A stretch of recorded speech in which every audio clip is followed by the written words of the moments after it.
Estados Unidos y Alemania se muestran escépticos ante el anuncio por parte del gobierno ruso de una tregua de 36 horas en Ucrania y acuerdan enviar carros blindados al campo de batalla. Con esto comenzamos. Los saluda Silvia Cabrera en Berlín. Bienvenidos a DW Noticias Titulares. Estados Unidos y Alemania enviarán vehículos blindados de combate para ayudar a Ucrania en su lucha contra la invasión rusa.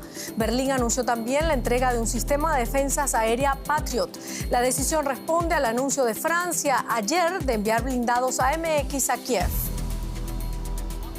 La Cámara de Representantes de Estados Unidos sigue sin elegir a un presidente. El republicano Kevin McCarthy aún no logra el puesto tras varias votaciones en 3 días. Los diputados ultras han vuelto a proponer un candidato alternativo, frustrando así la elección de McCarthy.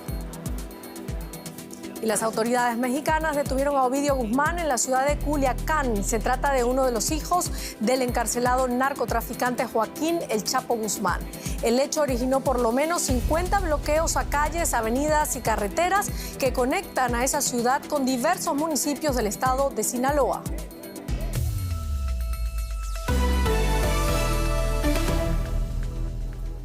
Alemania y Estados Unidos han tomado la decisión de enviar vehículos blindados a Ucrania. Berlín mandará vehículos de combate de infantería Marder y un sistema de misiles Patriot para reforzar al ejército ucraniano. Estados Unidos, por su parte, enviará blindados de infantería del tipo Bradley. La presión para que Alemania entregue a Ucrania carros de combate y blindados ha crecido especialmente después de que Francia anunciara que enviará a Kiev blindados de exploración AMX-10. Todo esto mientras el presidente ruso Vladimir Putin ordenaba este jueves un alto el fuego unilateral en la guerra de su país contra Ucrania del 6 al 7 de enero debido a las fiestas de la Nochebuena y Navidad ortodoxa que se celebran en ambos países por estas fechas. El Kremlin afirma que la decisión llega atendiendo un pedido del jefe de la Iglesia Ortodoxa rusa, el patriarca Cirilo de Moscú, para que la población que vive en la línea del frente pueda acudir a los servicios religiosos. Ucrania, sin embargo, ha rechazado la oferta de esa tregua de 36 horas por parte del Kremlin, tildándola de ser una hipocresía. Su presidente Volodymyr Zelensky dijo que Rusia planea usar la tregua como una cortina de humo para frenar los avances de las fuerzas ucranianas en el este de la región de Donbass, además de movilizar nuevos equipos y tropas rusas hacia esa zona. Vamos a Estados Unidos porque el legislador republicano Kevin McCarthy ha fracasado por 9ª vez en su intento por convertirse en presidente de la Cámara de Representantes de Estados Unidos, uno de los cargos políticos más importantes del país. La votación anterior no mostró mejores resultados, sobre todo tras el enfrentamiento de McCarthy con un grupo de miembros de línea dura de su propio partido que bloqueaban su elección. McCarthy se ha convertido en el primer candidato en un siglo que se enfrenta a múltiples votaciones. Ello ha provocado que la Cámara no pueda tratar ningún asunto hasta que no cuente con un presidente. Vamos de inmediato a Washington. Carolina Chimoy. Los diputados Ultra Carolina han boicoteado la elección de McCarthy en 8 votaciones consecutivas en un espectáculo no visto en los últimos 100 años. ¿Qué concesiones ha hecho McCarthy y por qué no lograron desbloquear su elección? Sí, saludos Silvia. Son 4 las principales concesiones que ha hecho McCarthy a estos 20 miembros a la ultraderecha del Partido Republicano que realmente están bloqueando la votación de McCarthy como presidente de la Cámara de Representantes. La primera promesa que les hizo es poner más puestos de este grupo de congresistas ultraderechistas del así llamado Caucus of Freedom, el grupo ultraderechista, más miembros de este grupo en una de las comisiones más importantes de la Cámara de Representantes, que es la que decide sobre las reglas de la Cámara. La segunda concesión que hizo es que baste con solo un voto de los 435 congresistas en la Cámara de Representantes para someter la presidencia de la Cámara a un voto. Hasta ahora se necesita la mayoría para poder destituir al presidente de la Cámara de Representantes. La tercera concesión ha sido que el Comité de Acción Política no interferirá más en las primarias, en las elecciones legislativas, y en la cuarta cuarta concesión que ha hecho es poner un límite a la cantidad de veces que una persona puede postular, puede ser candidato para la Cámara de Representantes. Sin embargo, estos 4 puntos que estaban dentro del grupo de lo que pedían los congresistas del ala ultraderechista no ha hecho que ellos cambien de opinión. Todo lo contrario, siguen manteniéndose unidos, bloqueando el voto como presidente de McCarthy en la Cámara de Representantes, y todo lo contrario, han debilitado con estas concesiones, McCarthy ha debilitado su propia posición, mostrándoles que ellos realmente pueden hacer pedidos y que él estaría dispuesto a concederlos. Y de ser elegido él como presidente de la Cámara de Representantes, Silvia, está claro que este pequeño grupo de congresistas ultraderechistas tendrán más poder de lo que se pensaba desde un principio. Claro, y mientras tanto sigue el caos allí en la Cámara de Representantes. Carolina Chimoy, quédate con nosotros que ya venimos de nuevo contigo, porque seguimos en Estados Unidos. El presidente Joe Biden anunció este jueves una nueva política migratoria para afrontar la crisis en la frontera y que prevé, entre otras medidas, la rápida deportación a México de migrantes de Venezuela, Cuba, Nicaragua y Haití. Según Biden, México ha aceptado recibir a 30,000 personas procedentes de esos países que hayan entrado de forma irregular a Estados Unidos. Los migrantes serán expulsados en virtud a una política adoptada durante la era Trump para poder deportar a migrantes con el justificante de la pandemia. El anuncio tiene lugar poco antes de un viaje de Biden a la frontera y después a México. El presidente anunció al mismo tiempo que su administración ampliará un programa de visas humanitarias que ya regía para Venezuela y que entregará 30,000 permisos humanitarios mensuales a migrantes de Cuba, Nicaragua y Haití. Mi mensaje es el siguiente. Si intentan salir de Cuba, Nicaragua o Haití, o están intentando llegar a Estados Unidos, no vayan a la frontera. Quédense donde están y presenten una solicitud legal desde allí. A partir de hoy, si no optan por el procedimiento legal, no podrán participar en el programa de visas temporal. Vamos de nuevo a Washington. Carolina Chimoy, Biden ha decidido tomar nuevas medidas para reforzar el control de la frontera con México y a cambio promete ofrecer nuevas vías de inmigración legal. ¿De qué se trata, Carolina, la nueva política migratoria de Estados Unidos? Brevemente.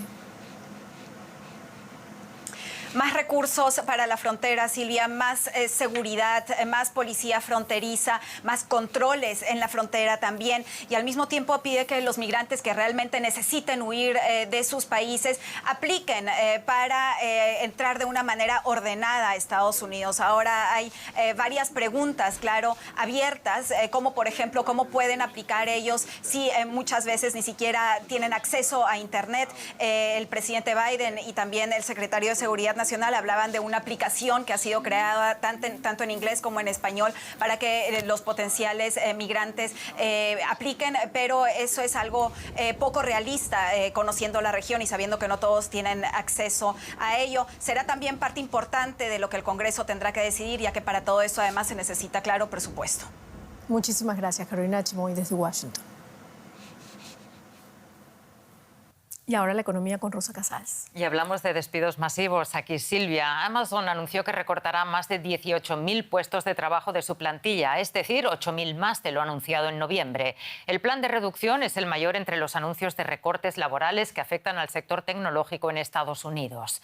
El gigante de comercio electrónico alega la incertidumbre económica mundial y el hecho de que durante la pandemia hizo contrataciones masivas para cubrir la demanda. El periodo pospandemia sigue siendo una etapa difícil para los gigantes tecnológicos. Meta, Twitter, Cisco y ahora Amazon están llevando a cabo una ola de recortes de personal desde el último trimestre de 2022. El titán de la venta en línea, que emplea a más de 1,5 millones de personas, ha sido el último gigante en anunciar una reducción de su plantilla.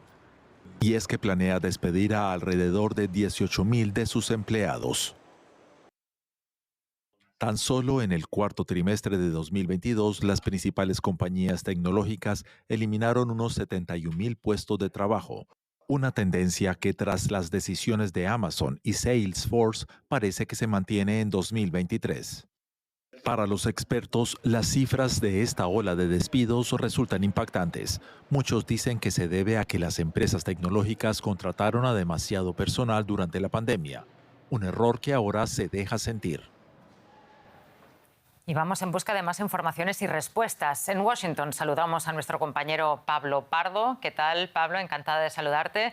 Uno de los problemas ha sido, veíamos la contratación masiva durante la pandemia, pero ¿qué otros factores han llevado a estos recortes masivos en el sector de las grandes tecnológicas?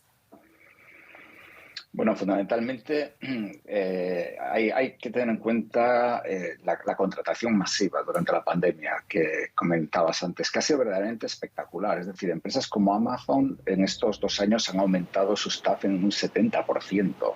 Snap, que fue la primera en empezar a despedir, en un 80%. Es decir, son cifras verdaderamente gigantescas. ¿Y cuál es el problema? Pues ahora mismo la economía se está frenando, el crecimiento económico está siendo mucho menor y con él también el consumo a través de Internet. Y esto está teniendo un impacto muy grande en todas estas plataformas. También hay otras cuestiones, por ejemplo, una serie de nuevas tecnologías que se esperaba que dieran muy buenos resultados, como por ejemplo el metaverso, etcétera, están tardando en desarrollarse. Y, por ejemplo, en el caso de Amazon está el caso de los asistentes personales, su famoso Alexa, que prácticamente ha dejado de crecer y ha sido pues prácticamente, bueno, no liquidado, pero sí ha sido muy reducido en la última oleada de reestructuración de la empresa. Pablo, los recortes en las tecnológicas fueron una excepción más bien en los últimos años. El sector estaba en una especie de auge perpetuo. ¿Se acabó ese asombroso periodo de crecimiento? Pues todo hace pensar que sí. Es decir, eran los llamados valores de crecimiento, los famosos FANG, por ejemplo, que eran las siglas de Facebook, Amazon, Apple, Netflix y Google. Ahora mismo ninguno de ellos está teniendo las cifras espectaculares de crecimiento que estaban teniendo en el pasado y todos están además, pues digamos, recortando sus previsiones. En particular, ahora mismo el caso más llamativo es el de Apple por los problemas que hay en China, pero prácticamente todos ellos. El caso más extremo es el de Facebook, o la antigua Facebook, la actual Meta, que ha perdido pues, un 70-75% de su capitalización bursátil. Sí, estos valores ahora mismo están creciendo mucho menos, siguen siendo empresas muy fuertes, pero como comentaba antes, la demanda de sus productos está siendo muy inferior, están teniendo mucho menos, digamos, margen para operar y además están endureciéndose mucho la competencia entre ellos. Por ejemplo, cada vez compiten más entre ellos en áreas como la publicidad, donde Apple, por ejemplo, ha entrado muy fuerte, o en áreas como los dispositivos, donde ahora mismo Facebook está. Con lo cual, digamos que la época loca en la que comprar acciones de esta empresa o de estas empresas era prácticamente sentarse y ver cómo subían un 5, un 10% a la semana, pues parece que ha pasado para siempre. Pues veremos cómo evoluciona este 2023 para el sector. Muchas gracias por estas informaciones, Pablo.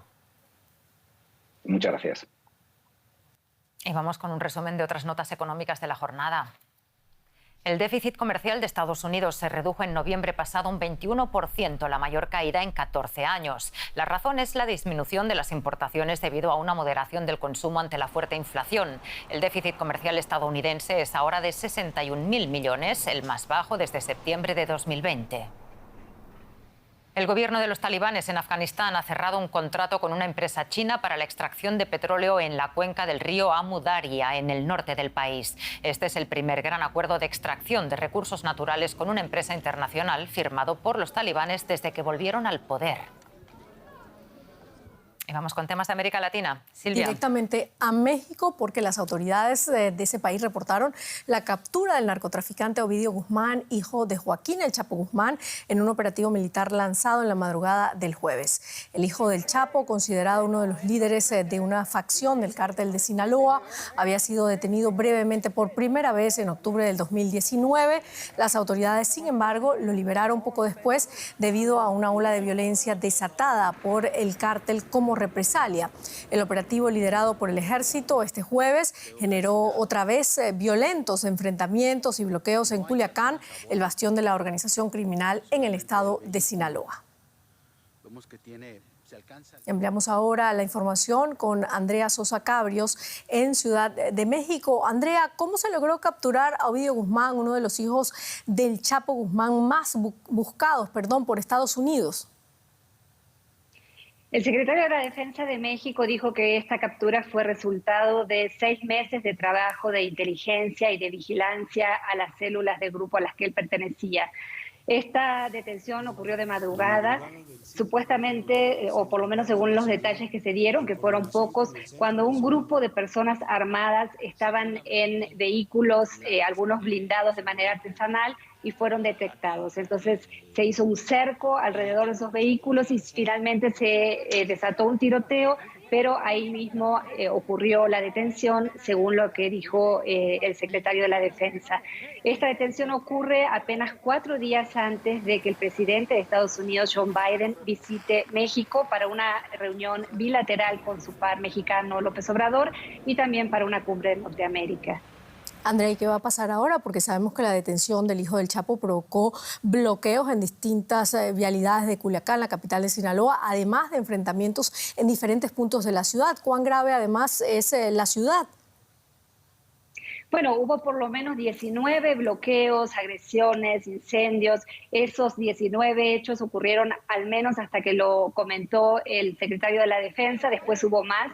Y se trató efectivamente de coches incendiados, camiones atravesados en avenidas, un intento de fuga en un penal, es decir, se tuvo que cerrar el aeropuerto de Culiacán, se suspendieron vuelos, fue una reacción bastante violenta. La detención previa de Ovidio Guzmán en 2019 había desatado también una reacción tan violenta que obligó inmediatamente o poco después al presidente López Obrador a dar la orden de liberarlo. En esta ocasión, Ovidio Guzmán fue llevado de inmediato a la Ciudad de México en un avión de la Fuerza Aérea, pero las agresiones continúan todavía en Culiacán. Muchísimas gracias, Andrea Sosa Cabrios, desde Ciudad de México. Y nosotros cambiamos ahora completamente de tema. Los suecos, los molinos de viento, el queso y una sociedad tolerante y abierta son estereotipos de la cultura neerlandesa. Pero una serie de asesinatos relacionados con el tráfico de drogas, entre ellos el de una de las estrellas de televisión más queridas de ese país, está cambiando esa percepción. Y es que hace mucho que los tentáculos del narco también alcanzan a los Países Bajos. Como es habitual en un coffee shop holandés, aquí se puede comprar pequeñas cantidades de marihuana e incluso pagar con tarjeta. Un local como este puede gastar hasta 3 millones de euros en suministros sin justificantes de compra. Es ilegal adquirir tanto, pero la policía no hace nada. Este agujero legal es objeto de un creciente escrutinio tras el asesinato en 2021 del periodista neerlandés Peter de Vries, quien participaba en un equipo de apoyo a un testigo en un caso contra un capo de la droga. Fue un golpe durísimo, en primer lugar para su familia, pero también para el cliente. Tuvimos que buscar un nuevo equilibrio y apoyarnos mutuamente para poder continuar. Estos abogados llevan más de 2 años bajo protección por defender a un testigo clave en un juicio contra Ridouan Taghi, acusado de ordenar una serie de asesinatos, incluidos el de su antiguo abogado y el del hermano del testigo. El abogado Peter Schouten tilda de caos el juicio contra los 2 acusados del asesinato de Vries. Ahora habrá otro juicio tras el abandono del anterior juez y la aparición de un ingente número de nuevas pruebas. Deberíamos ser capaces de actuar legalmente contra situaciones como esta, aprender de lo que está ocurriendo aquí y hacer cambios en la ley para que problemas como este vayan desapareciendo. Pese a los temores a que la mafia se imponga con sus métodos, algunos periodistas siguen comprometidos con su trabajo. Mis colegas son inflexibles cuando escriben sobre el crimen organizado para revelar lo que ocurre en el país, lo peligroso que es y la importancia de combatir el crimen organizado. Pero sí, se puede decir que ahora somos más cuidadosos. Todos somos más conscientes de los peligros y tenemos más cuidado. Estamos en alerta. El puerto de Rotterdam es el principal punto de entrada de cocaína a Europa. El gobierno neerlandés envió a DW un comunicado diciendo que está tomando medidas sin precedentes con una inversión adicional de más de 700 millones de euros en los próximos años para combatir el crimen organizado. No creo que este país esté dominado por las pandillas. No es como con la mafia italiana, aunque sí empieza a ser un gran problema. Todos ponen a Países Bajos como ejemplo positivo de la legalización de las drogas y de cómo otros deberían presionar para legalizar la marihuana y otras drogas, pero esto te abre los ojos a la realidad que hay detrás y a cómo este país se ha vuelto un narcoestado. Las bandas mafiosas también amenazan a personas en Bélgica y en Alemania. Acabar con la influencia es importante para Países Bajos y el resto de Europa. Y decenas de miles de personas asistieron en la Plaza de San Pedro al histórico funeral del Papa emérito Benedicto XVI, quien falleció la semana pasada a la edad de 95 años. El servicio religioso fue precedido por el actual Papa Francisco. Miles de personas se hicieron presentes en la Plaza de San Pedro. La ceremonia contó con la presencia de personalidades como la primera ministra de Italia, Giorgia Meloni, o la reina emérita Sofía de España. El final de la misa dejó un momento histórico cuando el Papa Francisco bendijo el féretro de su predecesor. Fue un gesto solemne y lleno de respeto, aunque en los últimos meses ha tenido dificultades para caminar. El Papa Francisco hizo un gran esfuerzo para ponerse de pie y homenajear a Benedicto. Desde primeras horas de la mañana, los fieles esperaron para presentar sus últimos respetos al Papa emérito.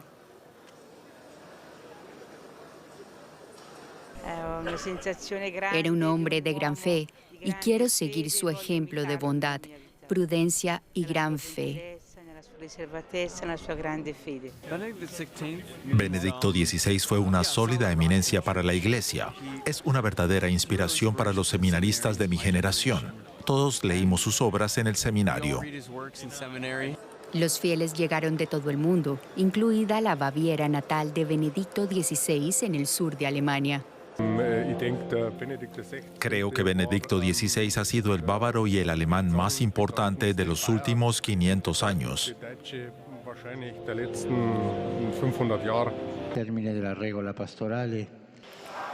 Benedicto fue el primer alemán en casi 5 siglos en dirigir la Iglesia Católica.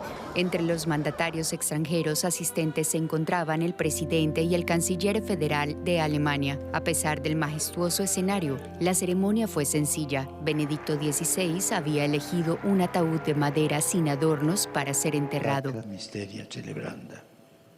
Durante el oficio, el Papa Francisco se refirió a la labor religiosa del antiguo pontífice y a los sacrificios que hizo por su fe católica. Al acercarse el final de la ceremonia, los aplausos resonaron en la Plaza de San Pedro como un último homenaje a Benedicto XVI. Según creen sus fieles, este disfrutará ahora de la vida eterna con Dios en el cielo. Bueno, y ya se habla de un hecho inédito dentro de la larga historia de la Iglesia Católica. Un papa fue el encargado de dirigir el funeral de otro papa inmediatamente tras su muerte. Más detalles con el periodista Darío Menor Torres en Roma. Darío, un placer saludarte. Sobrio pero solemne, así ha descrito el vocero del Vaticano, Matteo Brunilos, el funeral del papa emérito. ¿Qué impresión te ha dejado a ti? Pues saludos, Silvia. Así es, ha sido un funeral con la solemnidad propia de las exequias de un pontífice, aunque marcado por dos deseos. El primero, el de Benedicto XVI, que quería que esta ceremonia no tuviera grandes alharacas, que fuera sencilla, siguiendo así su deseo. El Vaticano lo ha cumplido. La segunda peculiaridad es que también la liturgia ha tenido que sufrir algunas variaciones para adaptarse a la peculiaridad de esta ceremonia, y es que por primera vez en siglos hemos visto a un papa que estaba oficiando el funeral de su antecesor. Bueno, sí, durante los últimos 10 años ha habido 2 papas vivos en el Vaticano. ¿Crees que la muerte de Benedicto cambie las cosas para el Papa Francisco en un futuro? Lo cierto es que sí que se abre un nuevo periodo en este pontificado, y lo que no cabe duda es que de alguna manera también se allana el camino para que el Papa Francisco, cuando lo desea y si realmente encuentra que no tiene fuerzas para seguir adelante, pues también pueda él renunciar al pontificado. Es un escenario que el propio Bergoglio ha barajado en diversas ocasiones, aunque dejando bien claro que por el momento no tiene ninguna intención de hacerlo. De hecho, hace solo unas semanas concedió una entrevista a un periódico español en el que reconocía que tenía problemas de movilidad, aunque dejaba muy claro que se gobierna con la cabeza y no con la rodilla. Bueno, Darío, muchos recordarán a Benedicto como el papa que dimitió, pero por supuesto hay mucho más que recordar de su papado. ¿Qué nos puedes destacar?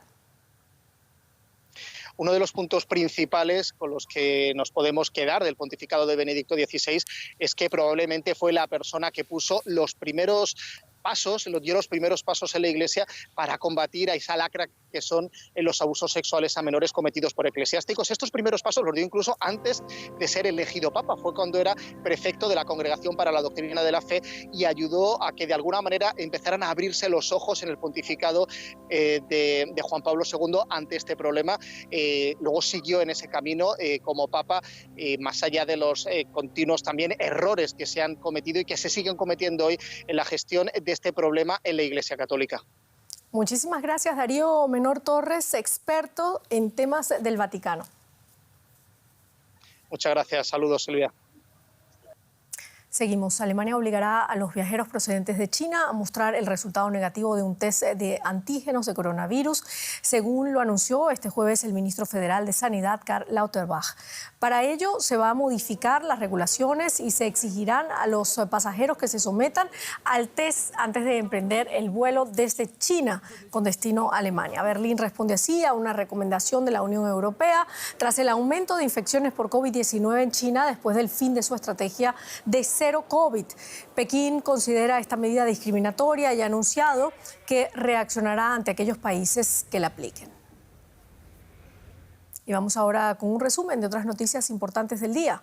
Los hospitales de la capital afgana, Kabul, están desbordados por un gran número de casos de niños con enfermedades respiratorias. Las cifras de pacientes con neumonía se han disparado en el invierno boreal y los médicos tienen problemas para tratar a los pacientes debido a la falta de medicamentos y de personal sanitario. El Servicio Meteorológico Nacional Británico ha confirmado que 2022 fue el año más caluroso registrado en Reino Unido, con una temperatura promedio de 10 grados centígrados. La institución atribuye este hecho al cambio climático provocado por el ser humano. Y con eso terminamos nuestro informativo. Muchísimas gracias por habernos acompañado. Hasta luego.